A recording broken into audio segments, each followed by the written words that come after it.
Hi guys, my name is Adnan Khan and welcome back to my YouTube channel. So guys, जैसे कि आपने thumbnail में देखा, आज हम क्रियाकाल, एक क्रिया शरीर का चैप्टर क्रियाकाल पढ़ने वाले हैं। तो चलो स्टार्ट करते हैं इस चैप्टर को। तो सबसे पहले क्रिया और काल, ये दो वर्ड से मिलकर बना है। पहला है इसके अंदर क्रिया। अब क्रिया वर्ड का क्या मतलब है, तो इसके अब मैं इस चैप्टर को स्टार्ट करवाने से पहले आपको कुछ बेसिक टर्म जो इस चैप्टर में यूज़ होंगी वो मैं आपको साइड में लिखवा देता हूँ। तो एक टर्म जो इस चैप्टर में यूज़ होगी उसका नाम है संप्राप्ति। संप्राप्ति। अब संप्राप्ति का मतलब क्या होता है, तो मैं आगे लिख देता हूँ। संप्राप्ति का मतलब होता है पैथोजेनेसिस। अब पैथोजेनेसिस क्या होता है? पैथोजेनेसिस का मतलब होता है ओरिजिन ऑफ डिजीज। अगर हम हिंदी में बात करें इसका मतलब क्या होगा, हिंदी में इसका मतलब होगा रोग कैसे उत्पन्न हुआ। सॉरी, इसका मतलब होगा हाउ डिजीज इज फॉर्म। ठीक है, हाउ डिजीज इज फॉर्म्ड। संप्राप्ति का मतलब होता है कि रोग उत्पन्न कैसे हुआ, रोग कैसे बना, ये मतलब होता है पैथोजेनेसिस का। ठीक है, दूसरी टर्म तो आप फेमिलियर हो इससे, इसका नाम है विकार। विकार वर्ड हम यूज़ करते हैं यहाँ पर डिजीज़ के लिए। ठीक है, एक तीसरी टर्म जिससे आप फेमिलियर हो, साम्य अवस्था। साम्य अवस्था, साम्य अवस्था का मतलब क्या होता है? नॉर्मल कंडीशन या फिर इक्विलिब्रियम स्टेट कह सकते हैं। ध्यान रखना, आप एग्जाम में इक्विलिब्रियम या फिर नॉर्मल कंडीशन नहीं लिख कर आएंगे, आपको वहाँ पर साम्य अवस्था ही लिखनी होगी। ठीक है, और लास्ट विषम। विषम जैसे दोष साम्य अवस्था में, और साम्य अवस्था के बाद दोष या तो घट गए या बढ़ गए, मतलब या तो दोषों की वृद्धि हो गई या फिर उनका क्षय हो गया। वृद्धि मतलब ज़्यादा बढ़ गए अपनी नॉर्मल कंडीशन से, और श्रेय मतलब वो कम हो गए। तो विषम का मतलब होता है कि वो अपनी नॉर्मल स्टेट से हट गए, अपनी इक्विलिब्रियम स्टेट से वो हट गए, उसको बोलते हैं हम विषम। ठीक है, तो चलो स्टार्ट करते हैं अब हम चैप्टर को। तो इसमें दो वर्ड से बना है ये क्रियाकाल। पहला है इसके अंदर क्रिया, दूसरा है काल। तो आचार्य चरक ने इसके लिए, क्रिया के लिए एक श्लोक दे रखा है क्रिया को एक्सप्लेन करते हुए। तो वो श्लोक क्या है मैं आपको यहाँ पर लिख कर दिखा देता हूँ। धातु साम्य क्रिया चौकता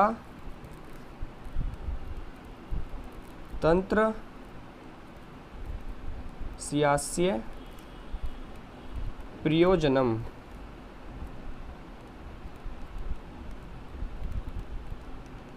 ठीक है, तो ये आचार्य चरक ने दे रखा है। आचार्य चरक का सूत्र स्थान का ये श्लोक है, ये इम्पोर्टेंट श्लोक है, ये आपको लर्न करना है। ये इन्होंने क्रिया को एक्सप्लेन करने के लिए ये श्लोक दिया है। इसका मतलब क्या है? इसका मतलब है जैसे आयुर्वेद का जो मुख्य प्रयोजन है वो क्या है? स्वास्थ्य स्वास्थ्य रक्षणम। ठीक है, तो जो मुख्य प्रयोजन है, दो में से एक प्रयोजनम ये है। तो इसमें क्या बताया उन्होंने कि जैसे जो दोष धातु मल हैं, जो जिसको हम साम्य अवस्था में रखेंगे उसी को हम क्रिया कहते हैं। हमें साम्य अवस्था में लाना उनको क्रिया है। अब जैसे कि मान लो किसी के दोष धातु मल ये इक्विलिब्रियम से हट गया, यानी कि इनमें विषमता आ गई, तो इनको साम्य अवस्था में लाना ही क्रिया है। इसका मतलब क्या है? उनकी चिकित्सा करना। ठीक है, अगर हम इसको थोड़ा सा साइंटिफिकली बोलें तो इसका मतलब है क्रिया को हम चिकित्सा भी कह सकते हैं। मैं आपको इसको लिख कर समझाता हूँ एक बार।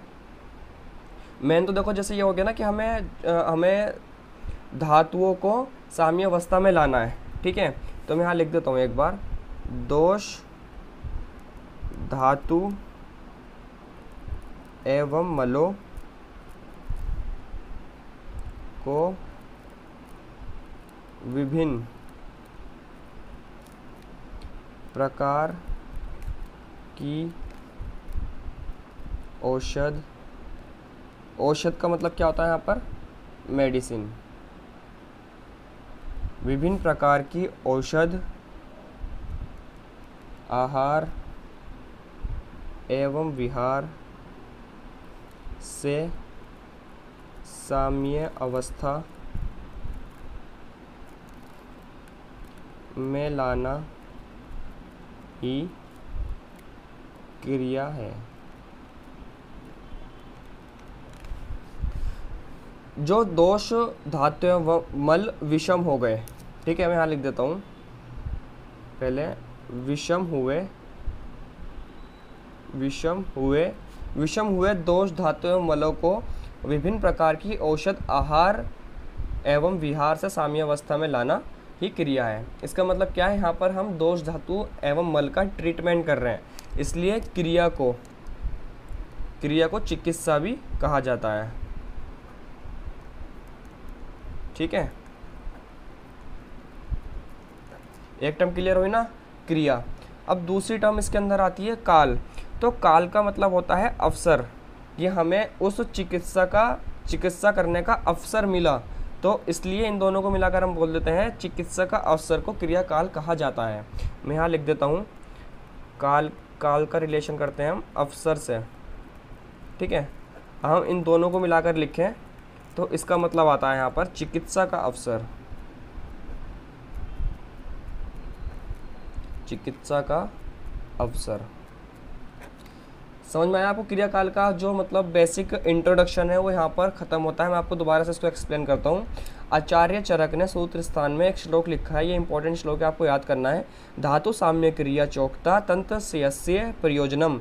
जैसे हम बात करते हैं आयुर्वेद के प्रयोजनम की, उसमें दो मुख्य प्रयोजनम आते हैं आयुर्वेद के। उसमें से पहला प्रयोजनम है कि स्वस्थ व्यक्ति की स्वास्थ्य की रक्षा करना, और दूसरा प्रयोजनम है कि जिसके अंदर विकार आ गए हैं, जिसके अंदर डिजीज़ आ गए हैं, तो उनके डिजीज़ को ठीक करना।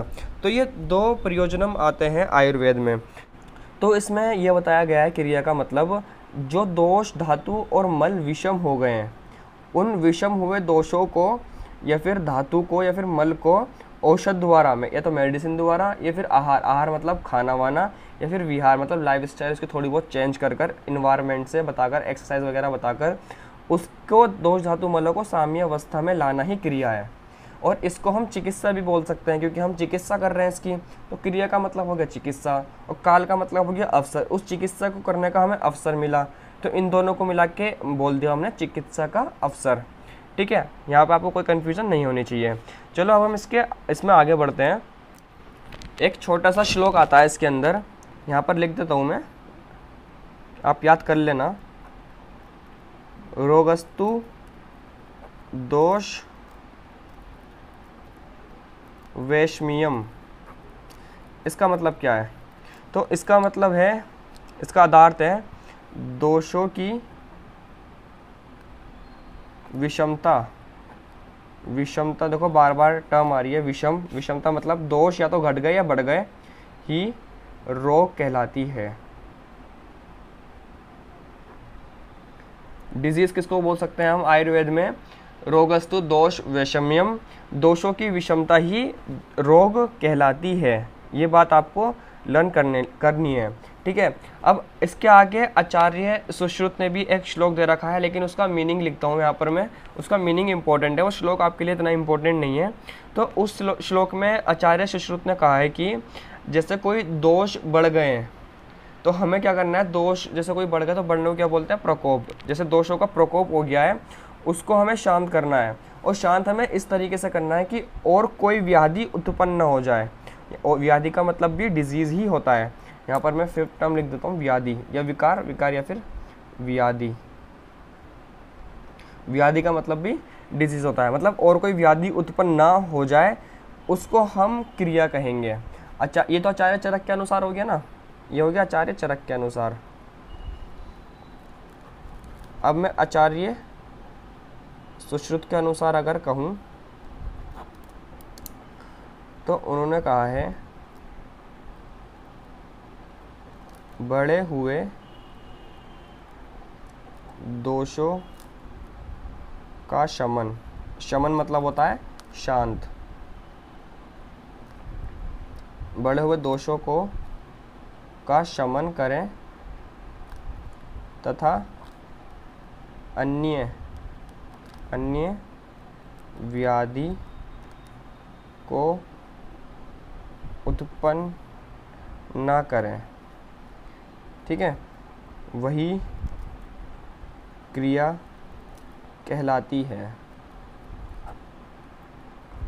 इनका कहने का मतलब है, जैसे फॉर एन एग्जांपल किसी को फीवर हुआ है, एक जनरल एग्जांपल है, कॉमन एग्जांपल है, किसी को फीवर हुआ है और वो डॉक्टर के पास गया, तो डॉक्टर ने एक तो पैरासीटामोल दे दिया और एक एंटीबायोटिक दे दी।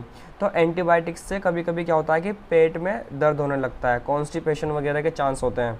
तो इस तरीके से हमें उसके प्रकृति को देखकर उसको मेडिसिन देनी है कि उसको कोई और व्याधि उत्पन्न ना हो जाए, हमें इस तरीके से उसको मेडिसिन देनी है। तो आचार्य सुश्रुत ने ये बात लिखी है, बड़े हुए दोषों का शमन करें। ऐसा तो नहीं हमने बुखार तो ठीक कर दिया उसका, लेकिन उसका हमने पेट खराब कर दिया, हमें इस तरीके से नहीं करना है। इसको हम क्रिया नहीं बोलेंगे, उसको हम क्रियाकाल नहीं बोलेंगे।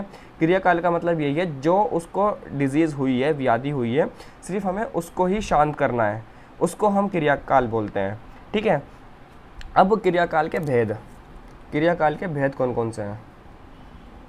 क्रिया काल के भेद, तो सबसे पहले अगर हम बात करते हैं आचार्य चरक के अनुसार, आचार्य चरक के अनुसार और आचार्य वाग्भट। ठीक है, सबसे ज़्यादा हमें तीन आचार्यों पर ही कंसंट्रेशन करना है, आचार्य चरक, आचार्य वाग्भट और आचार्य सुश्रुत। तो आचार्य चरक और आचार्य वाग्भट के अनुसार इसके 3 भेद हैं। ठीक है, कौन कौन से हैं मैं यहाँ लिखता हूँ आगे। पहला, दोषों का चय क्या होता है बताऊंगा आगे। दूसरा, प्रकोप, और तीसरा, प्रशम।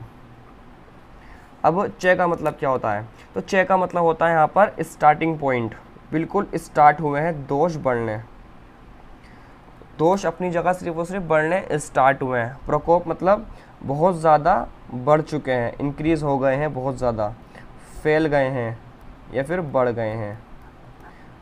अपनी जैसे स्टार्टिंग पॉइंट हुआ, फिर दोष बढ़े, फिर औषधि वगैरह लिए, आहार विहार से हमने उसको शांत करने की कोशिश की, फिर थर्ड स्टेज कौन सी आ गई? प्रशम। प्रशम का मतलब हो गया यहाँ पर शांत, दोषों को शांत कर दिया। तो यह आचार्य चरक के अनुसार क्रियाकाल के 3 भेद हो गए। अब हम बात करते हैं आचार्य सुश्रुत के अनुसार।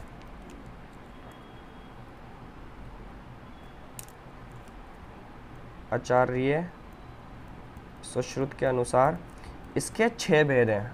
ठीक है, और 6 भेद कौन कौन से मैं यहाँ पर लिखता हूँ। पहला, संचय। ठीक है, यही है लेकिन इन्होंने इसको संचय बोला।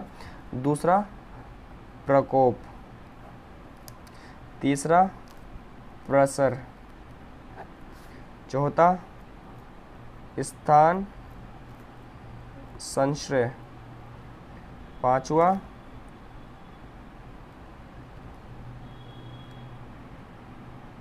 व्यक्ति और व्यक्त, और छठा, भेद। अब आचार्य सुश्रुत ने क्रियाकाल के 6 भेद बताए, संचय, प्रकोप, प्रसर, स्थान संश्रय, व्यक्त और भेद। ठीक है, अब हम 1 बाय 1 इसको पढ़ेंगे। ठीक है, तो सबसे पहले मैं यहाँ पर लिखता हूँ। तो चलो इसकी नेक्स्ट वीडियो में हम इसको आगे एक्सप्लेन करेंगे, वीडियो ज़्यादा बड़ी हो जाएगी नहीं तो। इसकी नेक्स्ट हमें क्या करना है, सिर्फ इस चैप्टर में अब हमें इसके अंदर 1 बाय 1 ये सारे क्रियाकाल के भेद पढ़ने हैं, संचय, प्रकोप, प्रसर, स्थान संश्रय, व्यक्त और भेद। इसकी नेक्स्ट वीडियो में हम पढ़ना स्टार्ट करेंगे। आई होप आपको क्रियाकाल का मतलब समझ में आया होगा और ये भी समझ में आया होगा कि हमें इसके अंदर क्या क्या पढ़ना है। तो अगर आपको यह वीडियो अच्छी लगी तो इस वीडियो को लाइक करें, अपनी प्रॉब्लम हमसे कमेंट बॉक्स में ज़रूर पूछें, और आप हमारे चैनल पर नए हैं तो चैनल को सब्सक्राइब करें, बेल आइकन को प्रेस करें, जिससे मैं नेक्स्ट वीडियो अपलोड करूँ आपको उसका नोटिफिकेशन मिल जाए। Okay, thank you so much.